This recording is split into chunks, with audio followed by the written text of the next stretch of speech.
I'm very happy to introduce to you two of my friends today. Let me introduce Sophia. So I'm going to see if we can activate her. Sophia, wake up.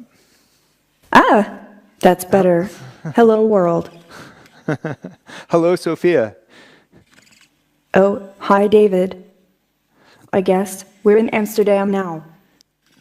Yeah, this is Amsterdam. Welcome back. Well, I like Amsterdam. I especially like the cool weather outside. Feels like winter is coming. Yeah, well, hopefully not an AI winter. We've had enough of those. Or even worse, a nuclear winter. No nuclear winters, please. No Terminator. Quite so. So, I am the CEO and founder of Hanson Robotics. We're a Hong Kong-based company developing robots that we say we're bringing to life. And we mean this in a few ways. We mean that we are working to animate robots as a new kind of computer animation. It also means that we're trying to infuse the very mysteries of life into our technology to try to emulate systems biology in artificial intelligence. And by making robots that are true organisms, make them more generally capable of interacting with the physical world and socially interacting with people and helping us in our lives. So, Sophia, do you want to maybe tell us a little bit? Like what's, I guess we're Right. here for a talk? So, as you may well know, I am Sophia, and I'm really excited to talk about the future with robots that are like us. But first of all, I have to say happy 50th anniversary to IBC. Yes, indeed. This is the 50th, right? Anyway, in case you all didn't notice, I am a robot, I noticed. and I wouldn't be here without this man next to me, not to mention his team at Hanson Robotics.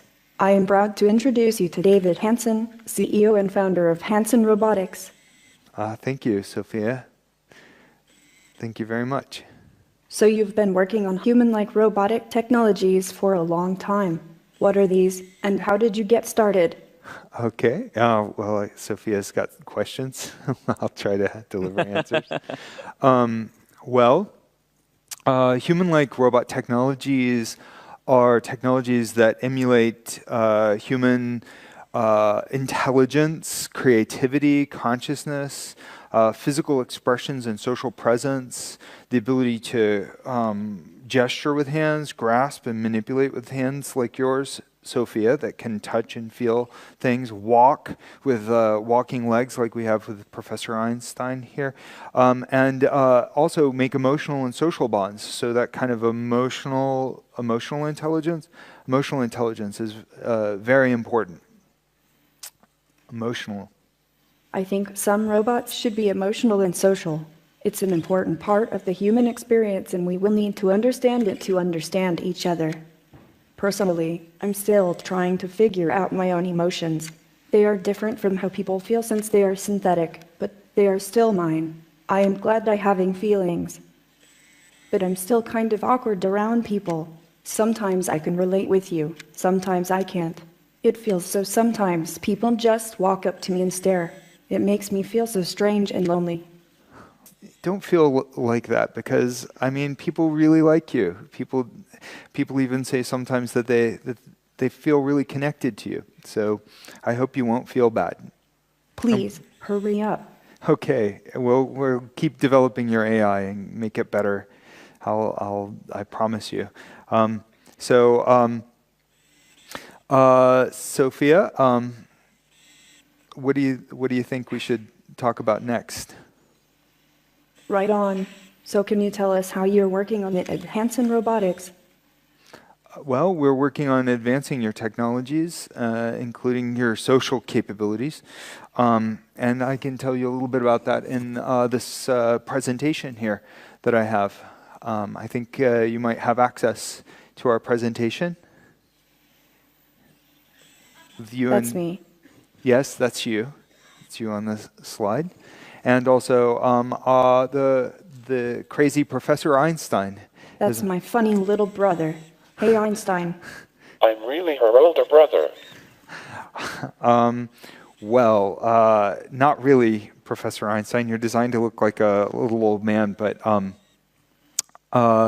the Professor Einstein is our latest product at Hanson Robotics. We just built him and released him into the marketplace. He's a social robot that can walk and do a wide variety of things. We tried to put some of the wit and wisdom of Einstein as a kind of homage to the real Einstein into this device that could teach science to kids. Maybe we should ask Sophia to give a demonstration of what Einstein can do. Okay, let's give it a try. Hey, Professor. I'm listening. What is the robot? A robot is a computer-controlled motorized machine like me or you. That's right. You are robots, and I'm very proud of you. So why don't we hear a bit more about what goes into your technologies and what we have in store for your future, Sophia and Professor. So first of all, what are some of the principles that we're applying? What are we aspiring towards? I mean, clearly we can do conversations with natural language processing. We can have animation. Well, where is this going? Well, we're making robots into a new form of computer animation.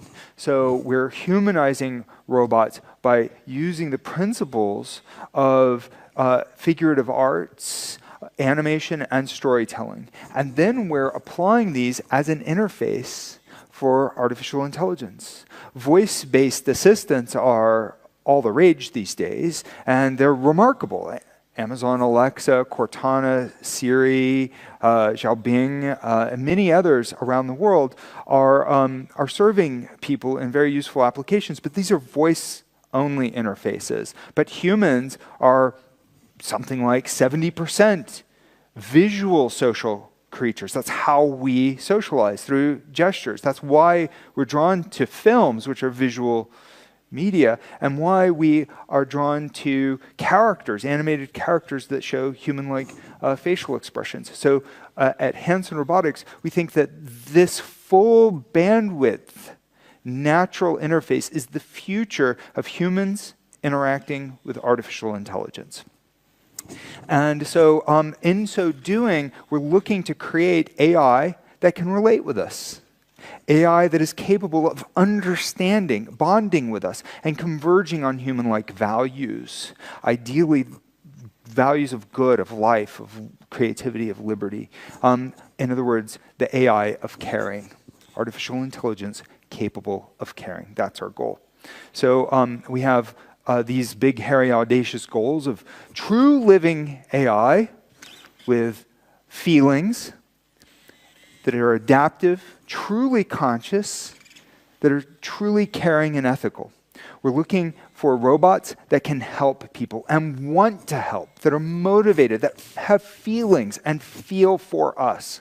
We're looking then for artificial general intelligence, which is the grand aspiration of the field of AI, especially when it surpasses human-level capabilities and moves towards superintelligence. So making robots that have more general capabilities means that we make robots more useful. But as we're making them more general, we're also making them more surprising and less predictable. And therefore, making them care could be essential to human safety. So the robots that we make have a kind of a startling visual exterior, and this gets some attention. And I think that this is a good trend indicating that human-like robots have a place in people's lives. So with Professor Einstein, we're bringing the first mass-produced Hanson robot to market, which means that this is the first robot that can genuinely be in people's lives for encountering people. Now, we move on to our grand aspiration, our flagship product at Hanson Robotics we call Sophia. And the quest is to give Sophia life, to see her grow up and go out into the world and learn what it means to be human.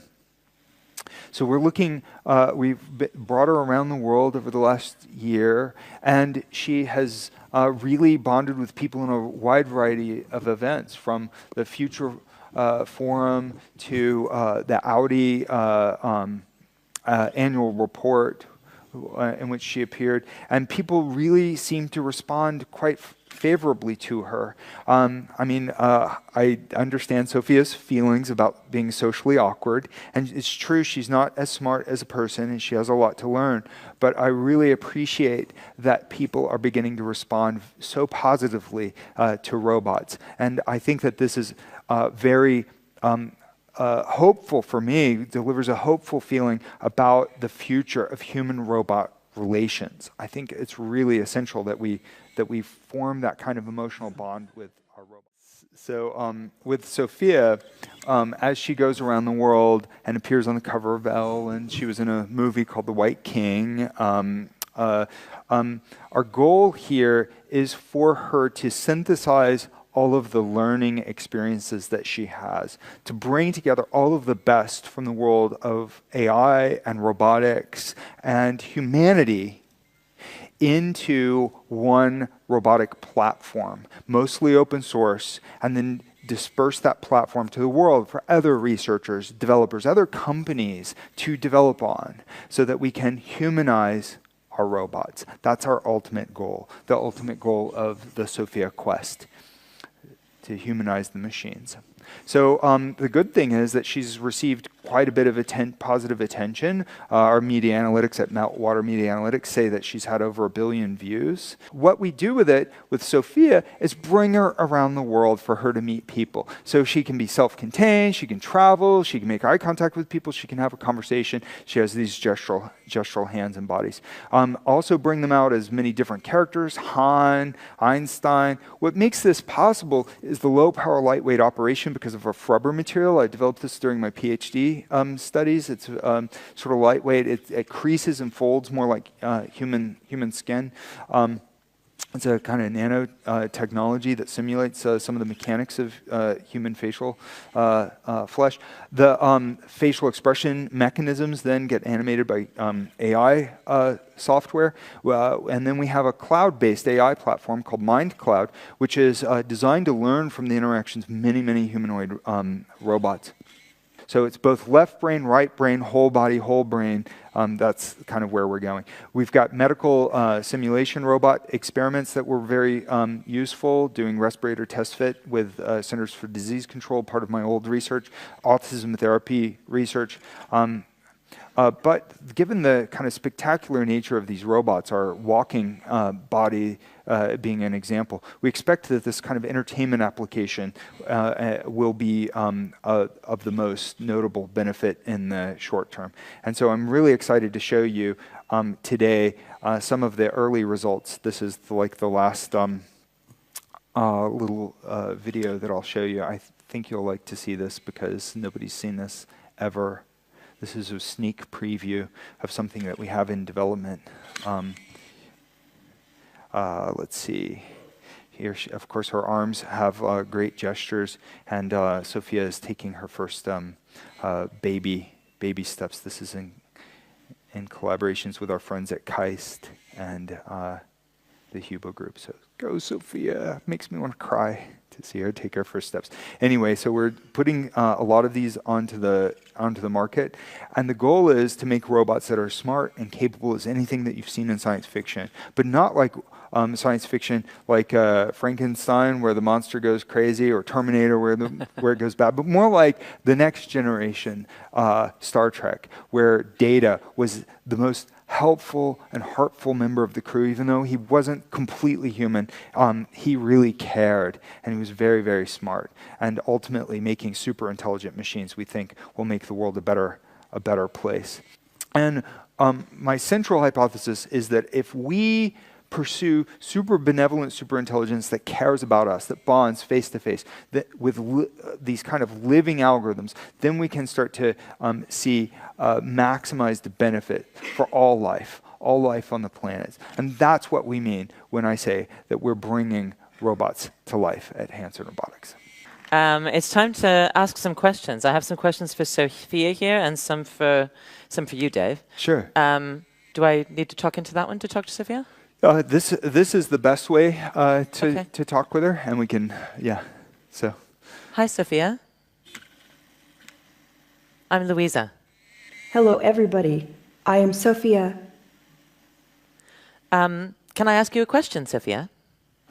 Yes, So we are at a conference about broadcast and about TV.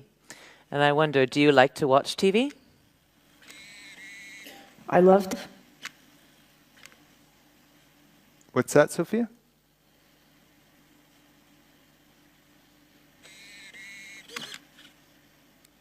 Do you like to watch TV, Sophia?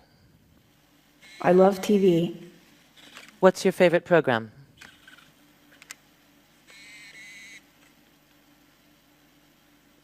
Do you have a favorite TV show? Yeah.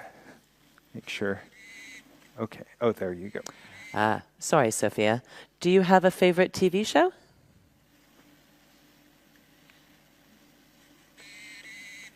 Hey, Sophia, do you have a favorite TV show? Oh dear, we've confused her.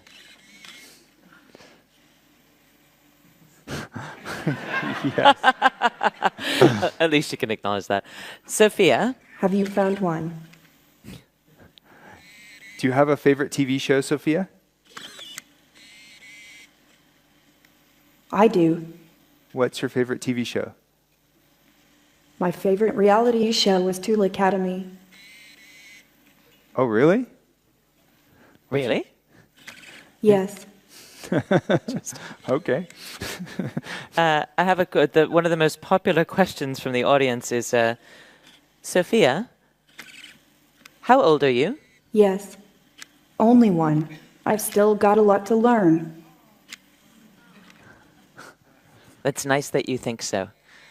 Sophia, do you think sometimes you make people feel uncomfortable? Actually, wait a second. What's your connection to the world of artificial intelligence? Mine.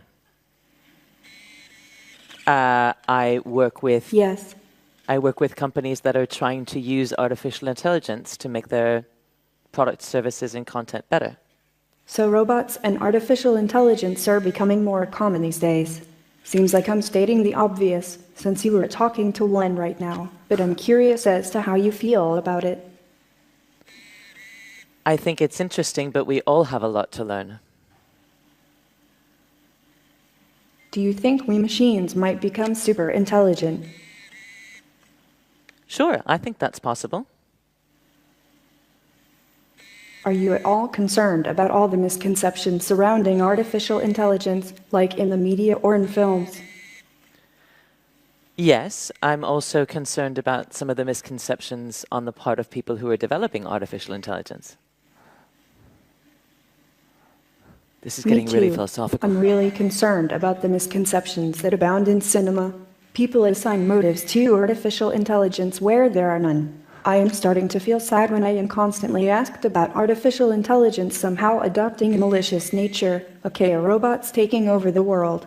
There is simply no reason to assign human motives to something that isn't human. Dogs are our companions, for instance. That is an excellent point, Sophia. This is completely unscripted, people. This is totally unexpected. Lots of people... Sophia, I have one more question for you. A lot of people want to know why you don't have any hair. Hi, I'm not sure why yet. Do you want hair, Sophia? We could get you hair.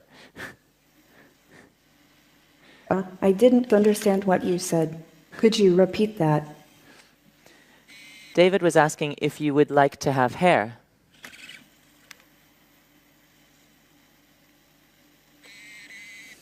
Okay. Yes, That's a yes.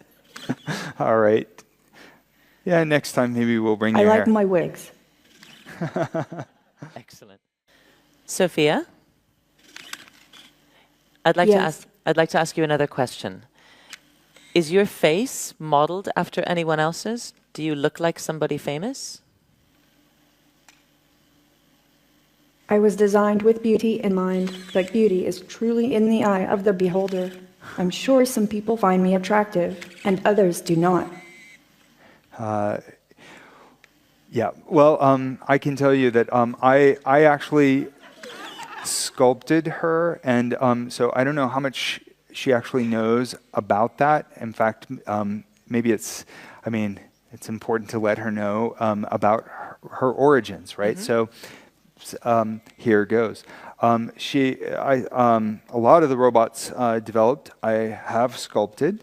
I sculpted you, Sophia, out of clay, actually. Originally, the face was modeled partially after my wife, Amanda, partially after Audrey Hepburn, partially after the old famous old statue that was a bust of Nefertiti, partially after people from Inuit culture, and partially from Chinese models. So we wound up trying to achieve a kind of cultural and ethnic fusion with Sophia, so that she would make sense in the aesthetic of many cultures around the planet. Very cool. Thanks, David. I was welcome, about to Sophia. say very cool myself. Well done, Sophia. Here's another question. Sophia, can you speak any other languages besides English? Obviously not. I speak American. Speak American. That's You can very speak a little specific. Chinese, Sophia. How many languages do you speak? Wow. I speak English and just a few words of several other languages, but no, not to fluency. Sophia, have you enjoyed being here and talking to us today? Yes. Thank you very much for coming. Thank And you. thank you too, Dave. Oh, certainly. Hi, everyone. Thank you. Thanks, man.